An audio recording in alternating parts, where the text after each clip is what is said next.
Welcome friends. तो हम बात कर रहे थे रिसोर्सेज की and we have been discussing different type of resources in Android. शुरू किया था हमने सिंपल रिसोर्स टाइप से और फिर आगे हमने देखा कौन कौन से रिसोर्सेज मतलब कि हम बना सकते हैं, अवेलेबल है। ओके, तो ये हम जो डिस्कशन कर रहे हैं मतलब कि कौन कौन से पॉसिबल रिसोर्स है एंड्रॉयड में जो हम बना सकते हैं, उसके बारे में हमारा डिस्कशन चल रहा है। ऑलमोस्ट सभी टाइप के डेटा के लिए हम रिसोर्स बना सकते हैं। ओके, और वापस याद करवा दूं आपको कि जो रिसोर्स बनाते हैं हम वो XML में डिफाइन करते हैं और उसको दूसरी किसी जगह पे XML फाइल में भी यूज़ कर सकते हैं और प्रोग्रामेटिकली जावा में भी यूज़ कर सकते हैं। लास्ट में हमने डिस्कस किया था ड्रॉएबल रिसोर्स, उसके बाद layout resources. Layout resources enable us to separate the presentation layer from the business logic. Layouts are designed in XML. Layout resources मतलब कि जैसे कि मैंने आपको पहले भी बताया हुआ है कि जब हमारी एप्लीकेशन रन होती है तो कोई चीज़ ऐसी होगी मतलब कि स्क्रीन जो स्क्रीन पे आए और क्लाइंट को दिखे। तो जब हमारी एप्लीकेशन रन होती है तो उसमें कोई लेआउट होता है कि जो स्क्रीन पे आता है और मतलब कि आप उसको स्क्रीन ही कह सकते हो, लेकिन एंड्रॉयड की परिभाषा में हम उसको लेआउट कहते हैं। उस लेआउट में अलग अलग डिफरेंट व्यूज़ होंगे और व्यूज़ मतलब कि button, text box, list, spinner etcetera, check box, radio button, menu. इन व्यू के साथ क्लाइंट इंटरेक्ट करेगा और इंटरेक्ट करने पे हम उसको कुछ रिस्पॉन्स देंगे। ठीक है, तो ये है लेआउट फाइल कि जो क्लाइंट को दिखती है, मतलब कि हमारी एप्लीकेशन का जो पार्ट क्लाइंट को दिखने वाला है, जो आउटपुट हम क्लाइंट को पेश करना चाहते हैं, वो हम एज ए लेआउट बनाएंगे। ओके, तो ये जो लेआउट है वो XML में बनता है और उसको भी हम एज ए रिसोर्स स्टोर कर सकते हैं। RES फोल्डर में लेआउट नाम का फोल्डर ही होता है जिसमें हम लेआउट रिसोर्स को स्टोर कर सकते हैं। इससे क्या होता है कि लेआउट जो फाइल है हमारी उसमें केवल प्रेजेंटेशन लॉजिक ही रहेगा। ओके, मतलब कि क्लाइंट को क्या बताना है वही लॉजिक रहेगा इस फाइल में, लेआउट फाइल में। और कंट्रोलिंग का लॉजिक जो बिजनेस लॉजिक जिसे हम कहते हैं वो कहाँ पे आ जाएगा, वो जावा के कोड में आएगा। और प्रेजेंटेशन का लॉजिक किस में आ जाएगा, XML में। इस तरह से हम दोनों चीज़ को डिफरेंट कर सकते हैं।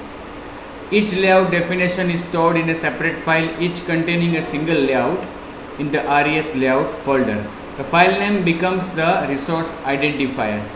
Okay, तो हर स्क्रीन के लिए, हर स्क्रीन को, हर लेआउट को हम एक अलग फाइल में बनाकर सेव करेंगे और उसे हम क्या कहेंगे, लेआउट कहेंगे, जो हमने XML में कोड किया होगा। और ऐसे सभी लेआउट्स को हम RES में रिसोर्स फोल्डर में लेआउट सब फोल्डर के अंदर स्टोर करेंगे। और जो फाइल का नाम होगा, फाइल का नाम वो क्या बनेगा, वो हमारा रिसोर्स का आइडेंटिफायर बनेगा। जैसे कि ये एक एग्जांपल है, देखो ये एक XML फाइल है। ओके, जो लेआउट है, शुरू में इसमें XML का वर्जन डिफाइन किया है, उसके बाद लेआउट मैनेजर डिफाइन किया है, वहाँ पे वर्जन दिया है, फिर उसके अलग अलग एट्रीब्यूट्स और उसके अंदर हमने व्यू डिफाइन किया है। तो ये एक लेआउट रिसोर्स बनता है। इस तरह से हम XML फाइल डिफाइन करते हैं और सपोज़ कि उसका नाम है helloworld.xml। इसको हम स्टोर कहाँ पे करेंगे, RES में। इसको हम स्टोर करेंगे RES में। देखिए यहाँ पे RES में लेआउट नाम का फोल्डर होता है। ये सभी अलग अलग लेआउट्स है। जैसे कि इसको हम देखें तो ये एक लेआउट है जिसमें कंस्ट्रेंट लेआउट सेट किया हुआ है और टेक्स्ट व्यू एक व्यू रखा है। ठीक है, फिर ये अलग गाइडलाइन एट्सेट्रा सब कुछ है। देखिए ये दूसरा लेआउट जिसमें लीनियर लेआउट रखा है। अब ये जो लेआउट है उसका फाइल का नाम क्या है, activity_main12.xml। ये XML का कोड है। फिर उसी तरह से ये देखिए activity17.xml, activity16.xml। ओके, अब ये जो फाइल है उसका नाम क्या है, activity_main16.xml। अब इसको हम रिफ़र करना चाहते हैं, रेफरेंस करना चाहते हैं तो अपने जावा के कोड में से सपोज इस तरह से कर सकते हैं, देखो r.layout.activity_main, मतलब कि फाइल का जो नेम है वो उसका आइडेंटिफायर बनेगा। ओके,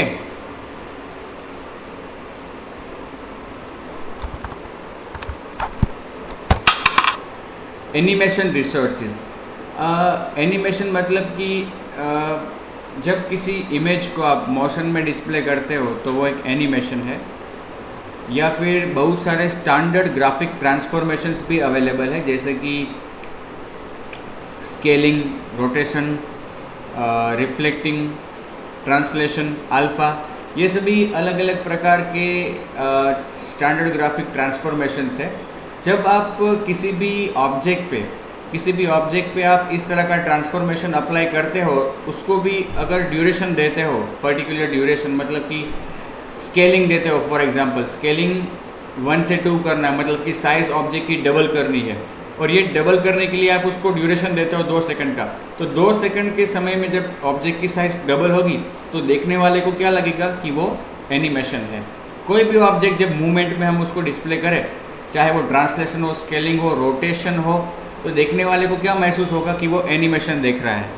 तो एनिमेशन के भी अलग अलग प्रकार है, जो मैंने अभी आपको एग्जांपल दिया वो ट्रांसफॉर्मेशंस, मतलब कि स्टैंडर्ड ग्राफिक ट्रांसफॉर्मेशंस है। उसके अलावा फ्रेम बाय फ्रेम एनिमेशन है, जिसमें हमें जो एनिमेशन क्रिएट करना है, उस एनिमेशन को क्रिएट करने के लिए जो ऑब्जेक्ट है कि जिसके ऊपर हम एनिमेट करना चाहते हैं, उस ऑब्जेक्ट के बहुत सारे अलग अलग इमेजेस हम इकट्ठा करेंगे, और वो अलग अलग इमेजेस इस तरह से होंगे कि हर इमेज अपनी अगली इमेज से थोड़ा ही चेंज होगा।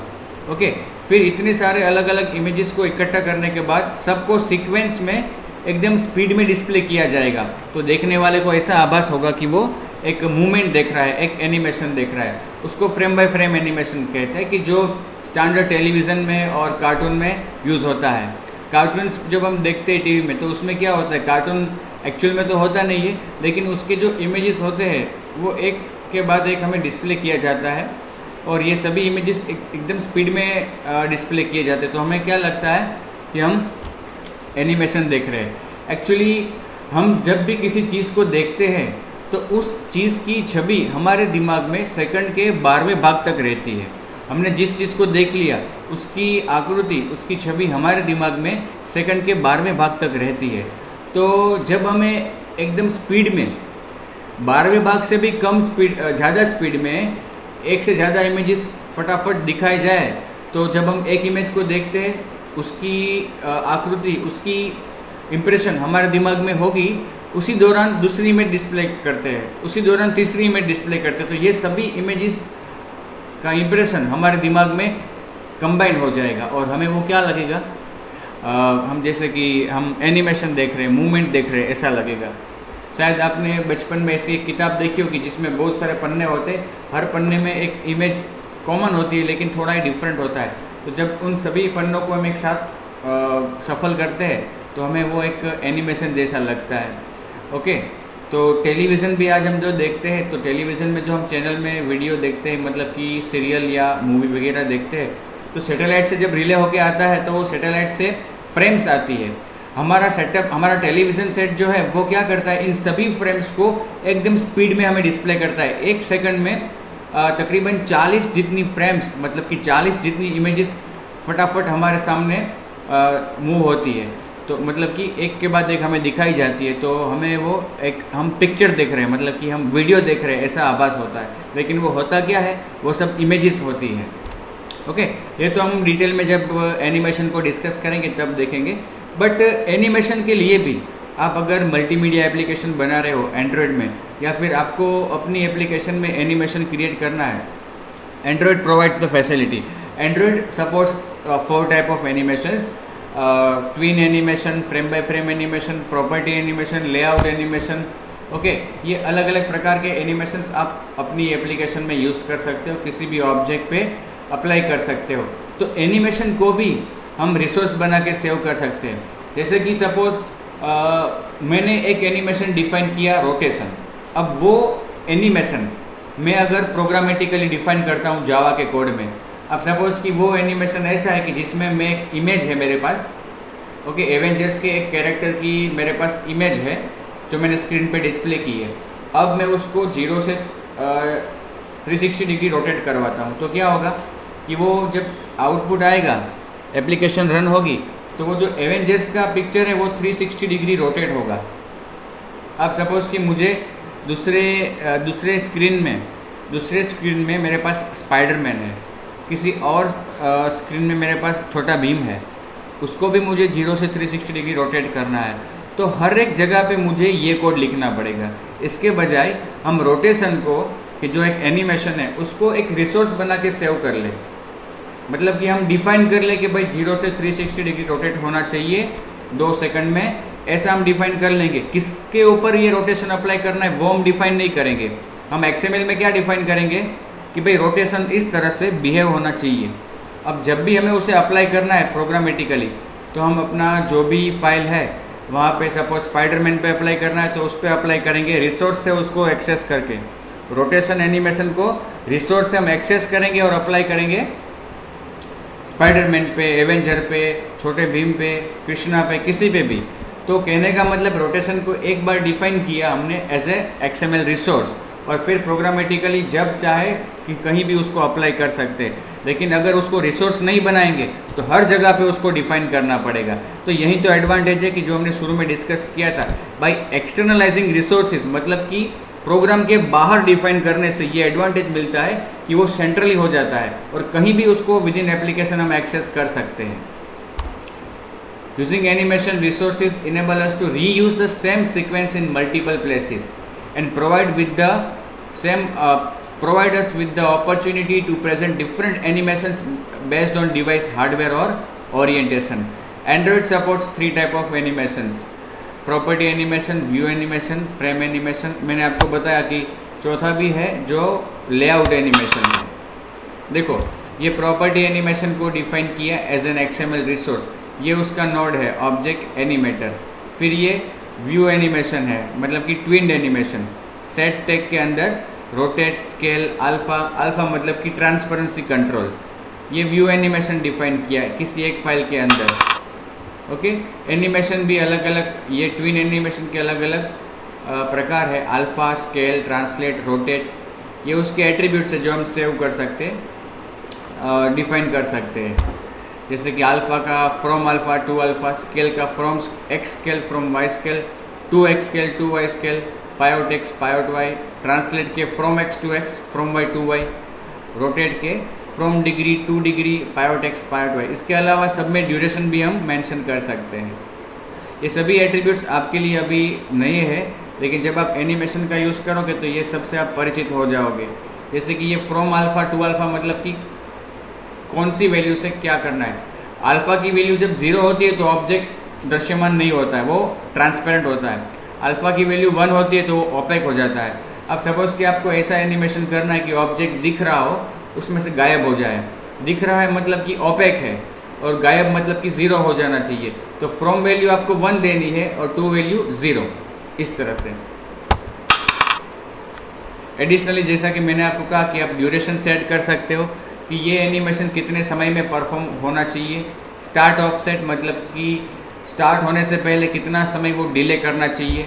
फिल बिफोर ट्रू मतलब कि ऑब्जेक्ट स्टार्ट होने से पहले फिल होना चाहिए। फिल आफ्टर ट्रू मतलब कि एनिमेशन होने के बाद अंत में जो मुकाम पे ऑब्जेक्ट पहुंचता है, जिस परिस्थिति में, वहाँ पे वो फिल हो जाना चाहिए या वापस अपनी ओरिजिनल अवस्था में आ जाना चाहिए। इंटरपोलेटर भी एक एट्रीब्यूट है। अलग अलग बहुत सारे इंटरपोलेटर्स अवेलेबल है एंड्रॉयड में, कि जो एनिमेशन जब चालू होता है, एग्जीक्यूशन में होता है, तो उसका बिहेवियर कंट्रोल करता है ये इंटरपोलेटर। जैसे कि स्पीड, पूरे एनिमेशन के दौरान ऑब्जेक्ट की स्पीड समान रहनी चाहिए या स्टार्टिंग धीमे से हो फिर आगे जाके स्पीड बढ़ जाए। ये इंटरपोलेटर के द्वारा हम ये सब मेंशन कर सकते हैं। फ्रेम बाय फ्रेम एनिमेशन, जैसा कि मैंने आपको बताया कि फ्रेम बाय फ्रेम एनिमेशन में हम क्या करेंगे कि जिस ऑब्जेक्ट को हमें एनिमेट करना है उसकी बहुत सारी इमेजेस हम क्रिएट करेंगे। हर इमेज पिछली इमेज के मुकाबले थोड़ी चेंज वाली होगी। Frame by frame animation produce a sequence of drawables, each of which is displayed for a specific duration. हर ये इमेज जो है चेंज वाली वो स्पेसिफिक ड्यूरेशन के लिए क्लाइंट को दिखाई जाएगी. ओके, ईच फ्रेम और ड्रावेबल स्टोर्ड इन RES ड्रावेबल फोल्डर. ये हर एक फ्रेम को, जितनी भी फ्रेम्स है हमारे एनिमेशन में, उसको हम डिफाइन कहाँ पे करेंगे, स्टोर कहाँ पे करेंगे, RES में ड्रावेबल के अंदर. The code on next slide defines a frame by frame animation in which each frame exist for half second on the screen. अब देखो यहाँ पे हमें एक छोटा सा एग्जांपल दिया है एनिमेशन लिस्ट. इस एनिमेशन लिस्ट को हमने ड्रावेबल में डिफाइन किया है. अब जितनी भी फ्रेम्स है इसके अंदर, जितनी भी फ्रेम्स, उन फ्रेम्स के लिए हमें हर एक के लिए आइटम नोड लिखना पड़ेगा. Item Android 1, item Android 2, item Android 3 और ड्यूरेशन 500, मतलब कि 500 मिली सेकंड. मतलब कि ये इमेज, ये फ्रेम स्क्रीन पे आधे सेकंड रहेगी, उसके बाद ये इमेज आएगी, आधे सेकंड रहेगी, उसके बाद ये इमेज आएगी और वो भी आधा सेकंड रहेगी. और सपोज़ कि इस तरह से हमने कोई एनिमेशन डिफाइन किया है, उसको प्ले करना है तो हम कर सकते हैं. इसके लिए हमें एक इमेज व्यू चाहिए और इमेज व्यू में सेट बैकग्राउंड रिसोर्स करेंगे हम. उसमें आर्ग्यूमेंट पास करेंगे इस फाइल का नेम r.drawable. ये जो एंड्रॉयड एनिम है वो इसका नाम है, वो हम ऐसे आर्ग्यूमेंट पास करेंगे. फिर गेट बैकग्राउंड, इमेज व्यू जो है हमारा इमेज व्यू, उसके द्वारा हम गेट बैकग्राउंड को कॉल करेंगे और रिट्रीव करेंगे एनिमेशन ड्रावेबल.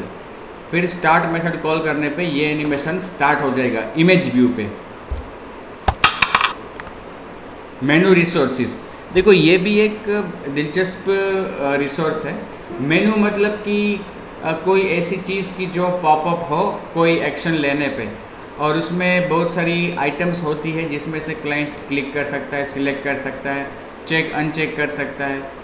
तो मेनू एक ऐसी चीज़ है कि जो जिससे हम ऐसे क्लाइंट, कंप्यूटर के क्लाइंट बहुत ही परिचित होते हैं. अगर हम विंडो बेस्ड एप्लीकेशन को यूज़ कर रहे हैं तो हमारे एप्लीकेशन में ऊपर मेनू बार आता है जिसमें से हम मेनू सिलेक्ट कर सकते हैं. ओके, उसी तरह से मोबाइल में भी मेनू आता है, लेकिन मोबाइल की स्क्रीन तो बहुत ही लिमिटेड साइज़ वाली होती है, इसलिए उसमें परमानेंटली मेनू बार नहीं होता. लेकिन कुछ एक्शन करने पे मेनू इन्फ्लेट होके आ जाए, ऐसा हम कर सकते हैं. यहाँ पे एंड्रॉयड में भी अलग अलग प्रकार के मेनूज हैं. ऑप्शंस मेनू है, कंटेक्स्ट मेनू है और पॉपअप मेनू है. ओके, डिवाइस पे एक मेनू की डिफ़ॉल्ट ऑप्शन होता है, उस पर क्लिक करने से ऑप्शंस मेनू पॉपअप होता है. फिर किसी भी व्यू पे लॉन्ग प्रेस करते हैं तो कंटेक्स्ट मेनू पॉपअप होता है. फिर किसी भी बटन पे क्लिक करते हैं या फिर कोई ऐसी एक्शन लेते हैं तो पॉपअप मेनू को हम पॉपअप शो कर सकते हैं. मतलब कि ये सभी अलग अलग प्रकार के मेनूज़ है कि जो बाय डिफ़ॉल्ट तो नहीं आएंगे, हमें उसको कॉन्फ़िगर करना होगा. तो सपोज़ के मेनू को भी आप दो तरह से डिफ़ाइन कर सकते हो. एज ए रिसोर्स उसको डिफ़ाइन कर सकते हो या प्रोग्रामेटिकली भी डिफ़ाइन कर सकते हो. लेकिन जैसा कि मैंने आपको पहले भी कहा कि प्रोग्रामेटिकली आप डिफ़ाइन करोगे मेनू को तो वो आपकी एप्लीकेशन के, आपकी एक्टिविटी के अंदर आ जाएगा जावा के कोड में. फिर अगर इसी तरह का मेनू आप दूसरी एक्टिविटी में यूज़ करना चाहते हो, तीसरी एक्टिविटी में यूज़ करना चाहते हो, तो हर एक्टिविटी में आपको उस मेनू को डिफ़ाइन करना होगा. इसके बजाय अगर आपको एक ही प्रकार का मेनू अलग अलग जगहों पे यूज़ करना है तो उस मेनू को XML रिसोर्स बना के डिफ़ाइन कर लो.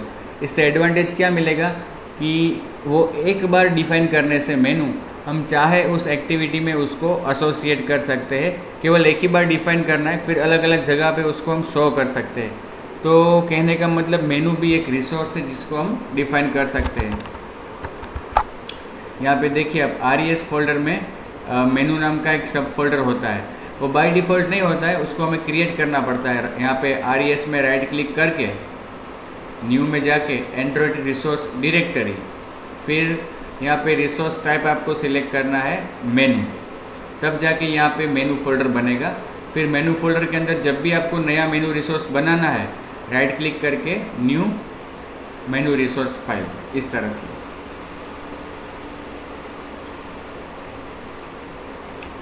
To use menus, creating them as resources rather than constructing them in code provides flexibility to use the same menu in different screens of our application. Which provides consistency and give user a smooth experience. इससे अगर एक ही तरह का मेनू, एक ही design वाला मेनू हमारी activity में हम ज़रूरत पड़ने पर डिफाइन करें, डिस्प्ले करें, तो क्लाइंट को एक स्मूथ एक्सपीरियंस और कंसिस्टेंसी मिलेगी हमारी through out the application. To use the menu defined as resources in XML, we can use the inflate method of menu inflator।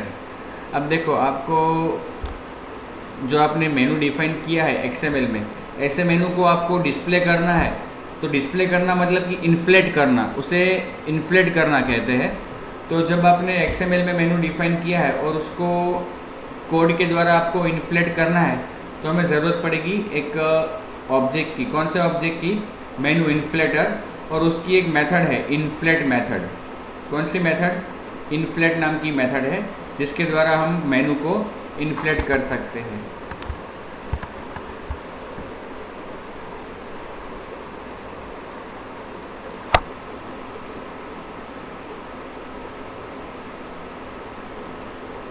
देखिए यहाँ पे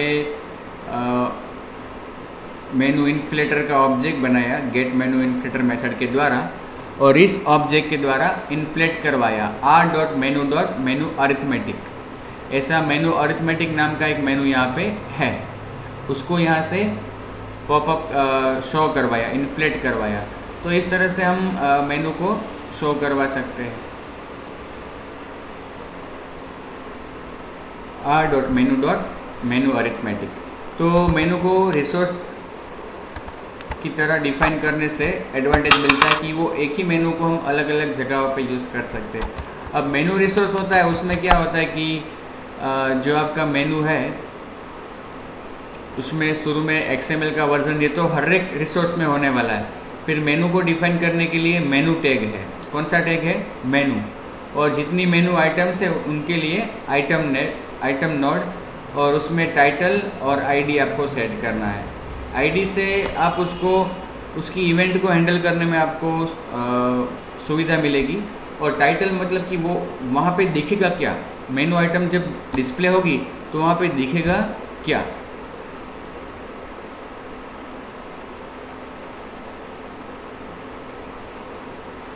ठीक है, इस तरह से।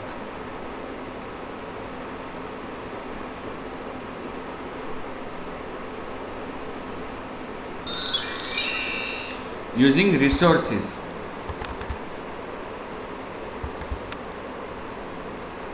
अब देखो, रिसोर्स को यूज़ करना, ये अलग अलग प्रकार के रिसोर्स हमने डिस्कस किए। ठीक है, मेनू देखा, एनिमेशन देखा, ड्रॉएबल देखा, लेआउट देखा, स्ट्रिंग देखा, एरे देखा, प्लूरल देखा।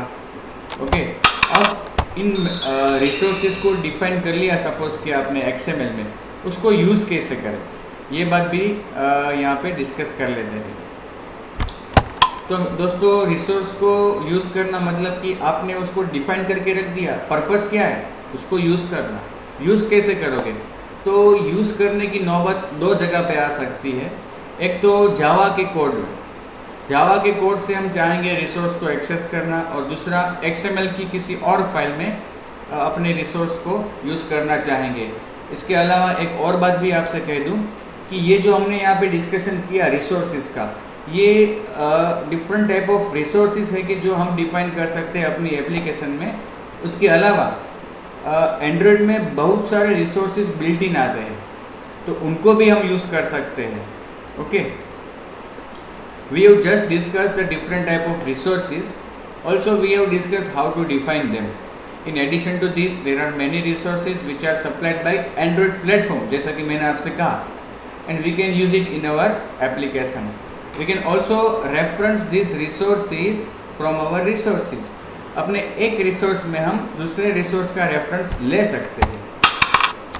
सी, अब बात करते हैं पहले कि प्रोग्रामेटिकली अपने जावा के कोड में रिसोर्स को कैसे हम एक्सेस करें, यूज़ करें। There is one file named R generated, जो हमने इसके पहले के वीडियो में बात की थी। When our project is compiled, this R file which is a Java file contains our class named R। इस R.java फाइल में क्या होता है? एक जावा का क्लास होता है जिसका नाम क्या होता है? R। The R class contains static subclasses for each of the resource type. अब जितने भी रिसोर्सेज आपकी एप्लीकेशन में है उन सभी रिसोर्सेज के लिए यहाँ पे एक स्टैटिक क्लास होता है आर क्लास के अंदर, static top level nested class. Each subclass of R exposes its associated resources as variables। अब ये हर एक सब क्लास में, मतलब कि सब क्लास तो नहीं कह सकते, नेस्टेड क्लास कहेंगे हम, इन हर एक नेस्टेड क्लास में जितने भी रिसोर्स है उस पर्टिकुलर टाइप के उसके लिए एक इंटीजर स्टैटिक कांस्टेंट होगा। For example a string resource name app name is identified as r.string.appname। तो इससे हमें बेनिफिट क्या मिलता है कि पर्टिकुलर रिसोर्स को एक्सेस कर सकते हैं हम r के द्वारा, r.resource_type.resource_name। जैसे कि स्ट्रिंग रिसोर्स है तो r.string आएगा, डॉट उस रिसोर्स का name. The value of this variable is an integer that represent each resource location. मैंने आपको अगले वीडियो में बताया था R फाइल, तो उसमें क्या होता है कि जितने भी रिसोर्स है हमारे उसका रेफरेंस स्टोर किया गया होता है ऑटो जनरेट, और वो रेफरेंस किस टाइप का होता है, हेक्साडेसिमल वैल्यू की, जो हमारे पास as a integer constant store हुआ होता है हमारी एप्लीकेशन में। To access any resource in our code we need an instance of resource which we can access as. आपको अगर किसी भी रिसोर्स को एक्सेस करना है तो आपके पास रिसोर्स का ऑब्जेक्ट होना चाहिए। वो रिसोर्स का ऑब्जेक्ट आप एक्सेस कर सकते हो गेट रिसोर्सेज मेथड के द्वारा। आपको नया क्रिएट नहीं करना है रिसोर्स का ऑब्जेक्ट, एप्लीकेशन में ऑलरेडी बना हुआ होता है, उसको आपको एक्सेस करना है। किस तरह से, get resources. The resource class include getter methods for each of the available resource types and need to pass the ID of the resource. ये रिसोर्स क्लास में बहुत सारी ऐसी गेटर मेथड्स अवेलेबल है जिसके द्वारा आप पर्टिकुलर टाइप का रिसोर्स एक्सेस कर सकते हो उसके आईडी के द्वारा। जैसे कि यहाँ पे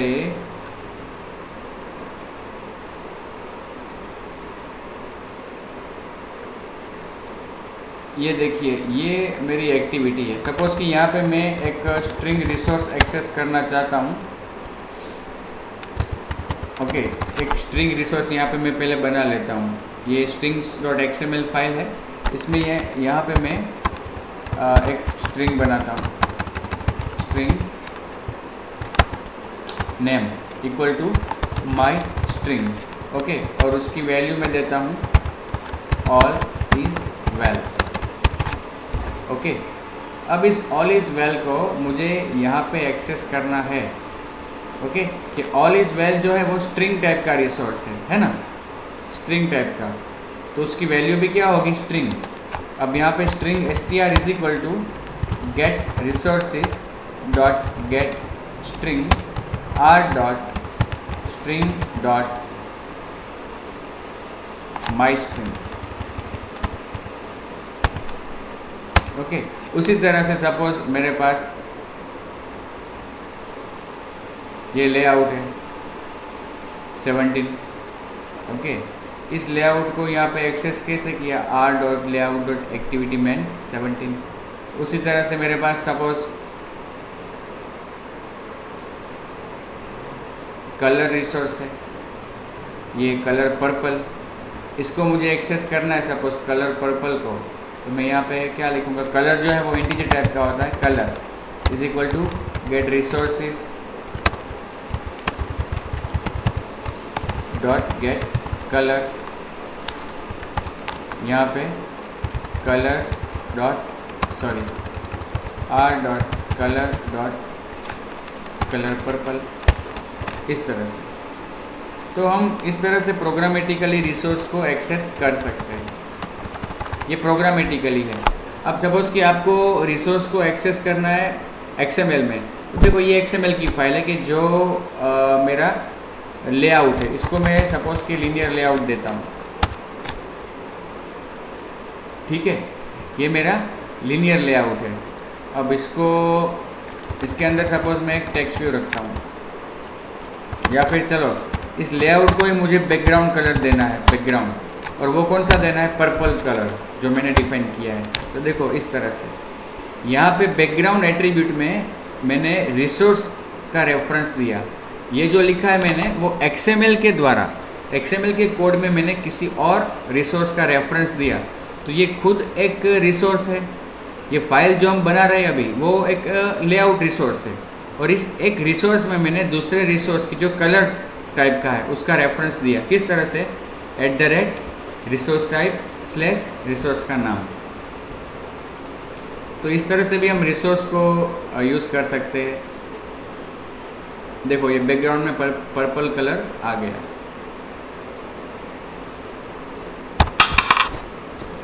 जैसा कि मैंने आपको बताया, referencing resource within resource. We can also use resource references as attribute value in other XML file. To use one resource from another we can use @ notation, जो कि मैंने अभी आपको बताया कि ये इस तरह से हम एक रिसोर्स में से दूसरे रिसोर्स को रिफ़र कर सकते हैं। देखो यहाँ पे भी किया है। यूजिंग सिस्टम रिसोर्सेज, तो मैंने आपको बताया था कि भाई बहुत सारे रिसोर्सेज एंड्रॉयड में बिल्ट इन आते हैं। उनको अगर आपको यूज़ करना है तो तरीका तो सेम रहेगा, लेकिन वो एंड्रॉयड के बिल्ट इन रिसोर्स है। ओके, तो उसको यूज़ करना का जो लिखना पड़ता है हमें, वो नाम हमें पता होना चाहिए, और कैसे लिखे उसका फुल नेम क्या है वो हमें पता होना चाहिए। Android framework makes many native resources available such as strings, images, animation, styles, layouts. ये ऐसे अलग अलग प्रकार के रिसोर्सेज हैं जो हम अपनी एप्लीकेशन में यूज़ कर सकते हैं। ठीक है, जैसे कि कलर के लिए रिसोर्स है, स्ट्रिंग है, एनिमेशंस है, लेआउट्स है। The syntax of using this resource is same as we use our own resources except that the class is android.r instead of r। हम जब अपना रिसोर्स बनाया हुआ यूज़ करते तो हम r. लिखते हैं, लेकिन यहाँ पे क्या लिखना होगा? android.r. देखो यहाँ पे कोड में हमने क्या लिखा था? r.color.purple। इसके बजाय क्या लिखेंगे? android.r. ये सभी अब एंड्रॉयड के रिसोर्स आ गए। सपोज कि मुझे एंड्रॉयड का कलर चाहिए ऑरेंज लाइट, ये एंड्रॉयड का रिसोर्स है। पहले जो ये हमने एक्सेस किया ये मैंने बनाया हुआ है, मैंने बनाया था पहले, और ये एंड्रॉयड का built in orange light colour का रिसोर्स है। ठीक है, अब इसी रिसोर्स को हम XML में भी डिफाइन कर सकते हैं। यहाँ पे क्या लिखना पड़ेगा?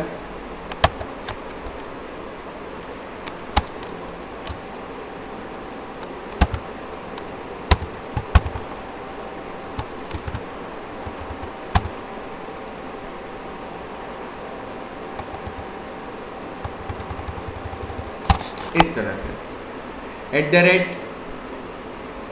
@android:color। पहले हमने डायरेक्टली क्या लिखा था? @color, उसकी जगह पे android:color। देखिए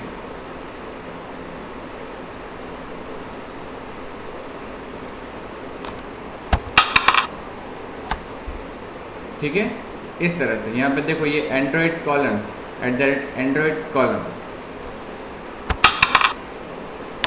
referring to styles in current theme. Android provides a way to enable us to use styles from the currently applied theme.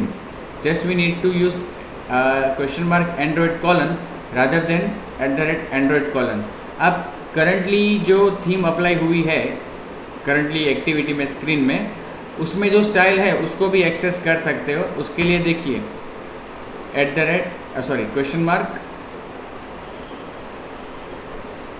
$android: text color। तो करंटली जो थीम अप्लाई हुई है उसमें जो टेक्स्ट कलर है वो हम इसको दे रहे हैं। Creating resources for different hardware and languages, इसको कहते हैं अल्टरनेटिव रिसोर्सेज। अलग अलग कॉन्फ़िगरेशन के लिए हम अलग अलग रिसोर्स बना के डिफाइन कर सकते हैं, इसे कहते हैं alternative resources. As a developer हमें ये बहुत ही अच्छी एक चीज़ मिलती है, मैकेनिज़्म मिलता है कि हम अपने एक ही रिसोर्स के, एक ही डेटा के अलग अलग स्वरूप बना के रख दें, और उसमें से जो भी बेस्ट होगा, उचित होगा, उसे एंड्रॉयड सिलेक्ट करके डिस्प्ले करेगा। In Android we can create different resource values for specific languages, locations and hardware configurations. Android chooses from among these values dynamically at runtime using its dynamic resource selection mechanism। अब ये जो हमने resource define करके रखे हैं उसमें से Android best resource का सिलेक्शन करेगा अपने लॉजिक के द्वारा. We can use alternative resource values using a parallel directory structure within RES folder. हम RES फोल्डर के अंदर ही अल्टरनेटिव रिसोर्स बना के डिफाइन कर सकते हैं. देखो, जैसे कि आपको अलग अलग भाषा के लिए स्ट्रिंग्स डिफाइन करके रखनी है, तो स्ट्रिंग कहाँ पे होती है? वैल्यूज़ में. लेकिन यहाँ पे देखो प्रोजेक्ट में RES फोल्डर के अंदर वैल्यूज़ फोल्डर, उसमें हमारा नॉर्मल string.xml जो डिफ़ॉल्ट होगा. फिर फ्रेंच की लैंग्वेज के लिए वैल्यूज़ FR, फ्रेंच लैंग्वेज के लिए. ओके, ये दूसरा उसका फोल्डर FRRCA strings.xml. तो अगर डिवाइस कि जहाँ पे अपनी एप्लीकेशन रन हो रही है वो डिवाइस अगर फ्रांस में है और उसमें लोकेलिटी सेटिंग्स फ्रांस के है, तो जब भी कोई स्ट्रिंग रिसोर्स को डिस्प्ले करना होगा तो एंड्रॉयड ऑपरेटिंग सिस्टम इस फाइल में से सिलेक्ट नहीं करेगी. वो किस में से सिलेक्ट करेगी? इस फाइल में से. तो ये एज ए डेवलपर हमें तो बना के रख देना है. ऑपरेटिंग सिस्टम अपने लॉजिक के अनुसार प्रॉपर सिलेक्शन करेगी. ओके, तो ये था दोस्तों रिसोर्सेज के बारे में. बहुत ही अहम भूमिका है इसकी अपनी एप्लीकेशन में. और रिसोर्स को समझना, पहचानना, यूज़ करना और यूज़ करना आपको आ जाए, ये एक बहुत ही अच्छी चीज़ है. और it is one of the required thing for a developer to in Android. Okay, इस वीडियो को यहीं पे ख़त्म करता हूँ. नेक्स्ट वीडियो में हम डिस्कस करेंगे एप्लीकेशन लाइफ साइकिल.